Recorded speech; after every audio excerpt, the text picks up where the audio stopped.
appears ordinary till you see the core side of it. And what you're looking for is the story behind the news. We bring it to you from Lagos, the commercial capital of Nigeria. Giving you all sides and political stories round the clock. Every detail from the start line to the final whistle.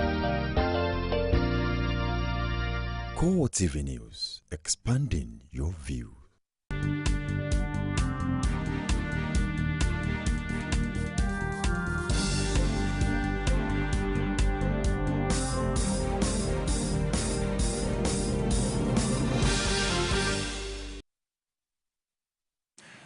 Hello there and welcome to CoreTV News on the Hour. I am Martins Dixon. The Director General of the Bureau of Public Enterprises, Benjamin Dickey, has urged Nigerians to be patient with the government in its attempt at increasing power supply in the country. Dickey spoke with journalists against the backdrop of complaints that the power sector has not recorded sufficient difference even after it has been handed over to private investors. The power sector was handed over to private investors in November last year with the aim of improving electricity supply to boost socio-economic development. The BPE boss also urged labor unions to desist from blaming the generation and distribution companies in the delay in getting the desired results in the sector. He, however, noted that vandals had blown up gas pipelines supplying gas to power generation stations, but added that the government was trying to fix the problem. Many people have been feared dead after suspected Boko Haram gunmen attacked the town of Damboa, 85 kilometers from Maiduguri, the Borno state capital. Eyewitnesses say half of the town was burnt down, including the main market. A resident revealed that the attack was launched on Thursday night and lasted until the early hours of Friday. Damboa is reportedly deserted as many people have fled to neighboring towns. Boko Haram attacked the barracks in the town 2 weeks ago, killing several soldiers. The military had repelled that attack and killed at least 50 insurgents. Residents, however, say the town has been defended by vigilante groups since then. The federal government says the $1 billion loan it is seeking for the war against terror is necessary. This, according to the coordinator of the National Information Center, Mike Omeri, is because the country needs to reinforce its weapon stock. He, however, declined to state how much has so far been spent in fighting insurgency. Once a country is engaged in any kind of activity of this nature, you sure will lose and deplete your resources. So I don't think it is because the resources are depleted. As per the amount so far spent, I'm not in a position to say so in prosecuting the war. We are still prosecuting the war, so it is preposterous to begin to calculate cost. And even if there is cost, don't forget our citizens have been abducted. And so whatever it is that we need to do, that we must do to get our citizens back, we will do it. The country will do it. Meanwhile, Nigerian authorities plan to try the co-mastermind of the Nyanya bombing, Aminu Oguche, under local laws. Coordinator of the National Information Center, Mike Omeri, disclosed this in Abuja. He was responding to questions on the possibility of international laws being applied for Oguche's trial. Omeri added that his co-conspirator is still a wanted man. The laws of Nigeria are sufficient enough to try him for the offense for which he's been suspected and for which he would eventually be subjected to. Where the need arises for, other legal processes that are stronger than Nigeria's, then it will be applied. But for now, the laws of Nigeria are clear. And so don't forget that there are offenses that local laws supersede international laws. And such as this case, the local laws will apply. And I understand from the security sources is that Abubakar Siga, alias Doctor, one of the co-conspirators and mastermind of the Nyanya blast, is still a wanted person. And therefore, be assured that security forces are watching and on his trail. Authorities have beefed up security around major prisons in the country to discourage jailbreaks. Comptroller General of the Prison Service, Zachary Ibrahim, disclosed this in an interview with journalists on the sidelines of the decoration of senior prison officials in Abuja. You know that where people cherish freedom, freedom is golden. When you keep criminals under lock and key or in custody, surrounded by walls, they will want to escape. So in prisons all over the world, we have this challenge of people escaping. But we are trying. Like we have armed squads that tend to guide the perimeter fence from outside. We are also fortifying our perimeter fences. We are exposing the staff to training and retraining. And also, we are also trying our best in the area of reformation and we introduce religious activities to bring change in attitude on the inmates. Strike embarked upon by the Judiciary Staff Union of Nigeria is already biting hard. The development has left courts across the country under lock and deserted. Oluwaseyi Adegoke visited some courts in Lagos and returned with this report presented from our studios. The situation at the Lagos High Court and the Federal High Courts both in Ikeja tells the story as activities remain paralyzed following the ongoing strike by the judiciary workers. The union is protesting the federal government's non-compliance with the orders of the court on financial autonomy and independence of the judiciary. A Lagos-based lawyer, Justice Ihuegbu, says the industrial action is wrongly timed. It's so unfortunate in Nigeria that Nigerians wake up one day and discover that one body or the other is on strike without adequate notice, without adequate information, without carrying people along. No, does it mean the union do not have a public relations department that should sensitize people? At least the doctors even went on a warning strike before embarking on this one, but there was nothing such. And my problem is that these are the two major key sectors in the country. The medical association and the judiciary. And once these two bodies are dormant, the country cannot move forward. He added that the strike has paralyzed activities in courts across the country. As I speak to you now, so many people are lavishing in jail. People that are supposed to have given bail. What about people that have critical condition in various cells and prisons that need court order to be taken away from there and all the rest? Everything is grounded. It's affecting the poor masses directly. Because when you embark on strike, definitely you want to achieve a purpose. You have a target. Now your target, is it to punish the masses or to reach the government? If you want to reach the government, it's not by punishing the masses. The Judiciary Staff Union of Nigeria, however, insists the strike is its last option to press home their demands.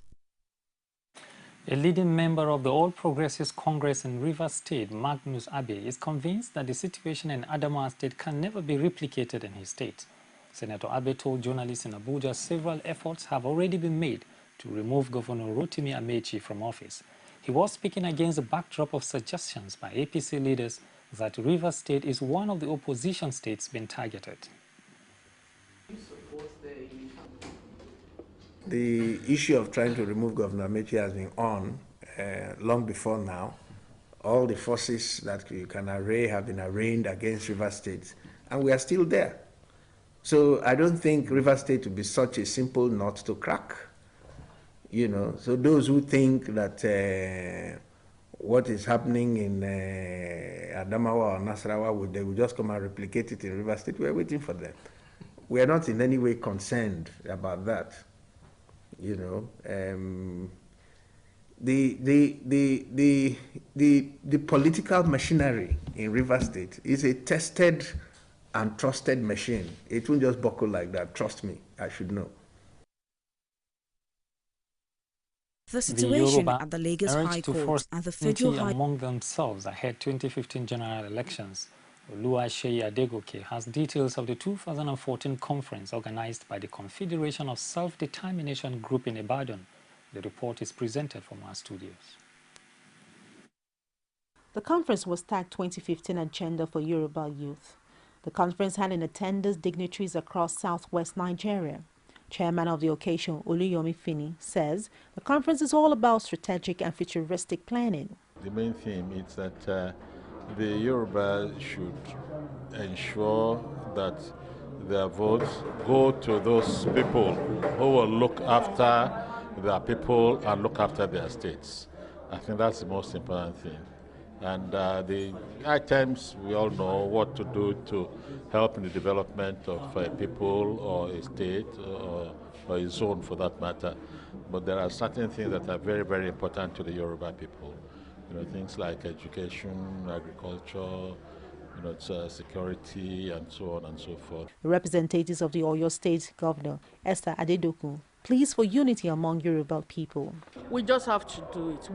Whether by crook or by any means, we just have to be united, because we need this unity for our state, for us to retain our state. In the same vein, Sholagbade Amodeni, who represented the Osun State Governor and the chairman of the Confederation's Self-Determination Groups, Dayo Ogulano, embraced unity as an agenda for 2015 elections. First and foremost is cooperation, to be focused.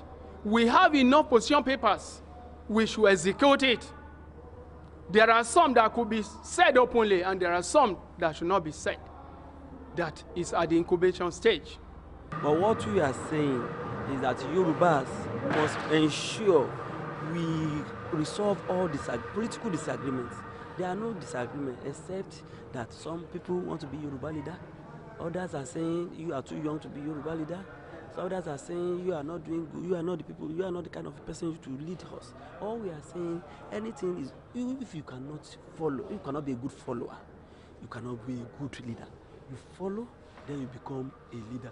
There are many people on ground, but what we are saying, we should try as much as possible to resolve our differences. The organizers appeal to the Yoruba to join hands to do what is gracious for the people. Striking lecturers of colleges of education in the country have agreed to resume work from Monday next week. This was after the leadership of the Colleges of Education Academic Staff Union met with the Education Minister Ibrahim Shekarau in Abuja. The lecturers agreed to grant the federal government a 3-month window to meet their demands.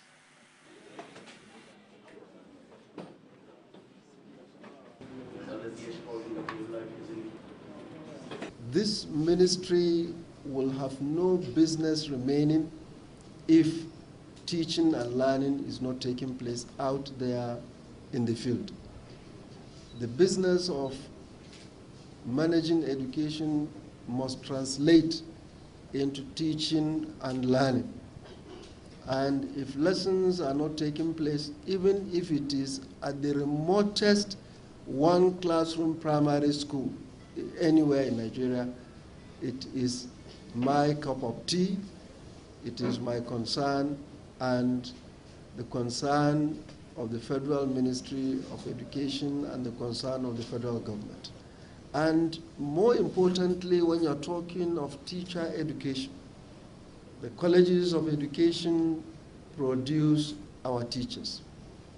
And as you all know, the common statement in the education industry, no nation can grow higher than the quality of its educational system. We had promised that if that is done and the letter for migration was released to the colleges, even without the cash for now, while we put ourselves together to verify claims and all that, we will suspend the strike. Still on education, Lagos State Commissioner for Education Olayinka Oladunjoye has debunked a media report which says teachers are angry with Governor Babatunde Fashola over non-implementation of the 27.5% of teachers' special allowances. Oladunjoye says government has continued to place premium on the welfare of teachers in the state. She, however, explains that government is not unmindful of the need to fully pay the money. Hence, government is working assiduously with a view to paying the balance of the special teacher allowance to its teachers soonest. Government therefore craves the understanding of its teachers on this, bearing in mind that government will not hesitate to pay the balance of the allowance as soon as possible. Meanwhile, the Lagos State Chairman, Nigeria Union of Teachers, Adeshagun Rahim, maintains that the teachers are agitated over the inability of government to fully implement the TSS, but added that efforts are presently geared towards full implementation of the salary scale. In labor, you take some, you lose some. But presently, I have the feelings that government will pay. And you know, as labor, if government doesn't pay and the agitation actually gets to a point, there is no way to not snowball. But I have the feelings that the way the government is working on it, it will not get to that stage. The Lagos State government has approved 10 working days paternity leave for male career officers in the state public service. The state also extended the maternity leave for women in the public service from 12 to 24 weeks. Abiola Oluwole has more in this report presented from our studios. The development is informed by the need to fully attend to the growth of children, which will in turn help to address societal ills attributable to child's upbringing. According to the head of service of the Lagos Public Service, Oluseyi Williams, the new policy will extend the maternity leave for women in the state employ to 24 weeks in case of forced two deliveries, while subsequent deliveries attract the initial 12 weeks, which will commence 2 weeks before the due date of delivery. She added that male officers in the state employ are entitled to a 10-day working paternity leave for first two deliveries of their children. It will be recalled that in the old dispensation, female officers were entitled to only 12 weeks maternity leave at every point of delivery, while male officers do not enjoy paternity leave. The 12 weeks for the women was to be taken 6 weeks before and 6 weeks after delivery. This new leave gesture by government is further informed by the fact that nursing mothers leave their children in the hands of carers at such tender age of 6 weeks, and one can only imagine the level of concentration to expect from such an employee at her desk. However, at 6 months, that is 24 weeks, a baby is considered strong enough to be left in a decent creche for proper care, having gone through close affection and nurturing by the mother for those very important and delicate first few months of his or her life. The Special Advisor to Governor Fashola on Public Health, Yewande Adesina, affirms that the policy is in line with the exclusive 6-month breastfeeding policy of the state. The other advantage of this policy for health, I think health is the winner of this policy overall, because it increases the baby's ability to develop their immune system before they actually are exposed to the world, the creche. They reduce lung diseases are reduced, allergic reactions are reduced. They now have the opportunity to eat what their body was formulated to digest, the breast milk, the human breast milk instead of the cow milk. The new policy, according to the state government, will not affect the output of the workforce. You're watching Core TV News on the Hour live from Lagos. We'll take a break and we'll be back shortly. Stay with us. CoreTV News now provide a platform for live coverage of political rallies and electioneering campaign from anywhere in Nigeria. Political news stories, political editorial reviews, political discussions, personality profile, People's Parliament from the National, State and Local Government Assembly. Contact us now on 0803-471-8550 or 0803-724-9733. 01453-3407. Our 24-hour news station. You can now watch CoreTV News live from anywhere in the world on our website www.coretvnews.com. Click on Live TV on our website and watch us live. And welcome to CoreTV Primetime Days. To follow us on Twitter, click on Twitter icon on our website. On Facebook, click on the Facebook and YouTube to see all our previous news production. You can also watch us live on YouTube.